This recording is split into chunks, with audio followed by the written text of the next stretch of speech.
پاکستان تحریک انصاف کے چیئرمین عمران خان نے دہشت گردی کے مقدمہ میں ضمانت قبل از گرفتاری کی درخواست اسلام آباد ہائی کورٹ میں جمع کروا دی۔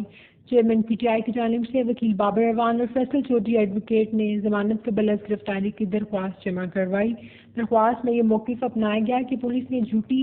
اور بدنیتی پر مبنی شکایت درج کی ہے اور یہ بھی کہا گیا کہ عمران خان کی گرفتاری کے لیے جھوٹے الزامات لگائے جا رہے ہیں جبکہ کوئی بھی حقیقت نہیں اور نہ ہی درخواست گزار کا کوئی کرمنل ریکارڈ ہے۔ اس لیے گزارش ہے کہ ضمانت قبل از گرفتاری منظور کی جائے اور عمران خان شامل تفتیش ہونے کے لیے بھی تیار ہیں۔ چیئرمین پی ٹی آئی کی حفاظتی ضمانت کی درخواست پر رجسٹرار آفس نے 3 اعتراضات بھی کیے، جن میں سے پہلا یہ تھا کہ عمران خان نے بائیو میٹرک کیوں نہیں کروائی اور انسداد دہشت گردی کی عدالت میں جانے کی بجائے وہ ہائی کورٹ میں کیوں آ گئے جبکہ یہ مقدمہ تو دہشت گردی کا تھا، اور تیسری اعتراض یہ تھا کہ دہشت گردی کے مقدمے کی اصل کاپی کیوں نہیں فراہم کی گئی۔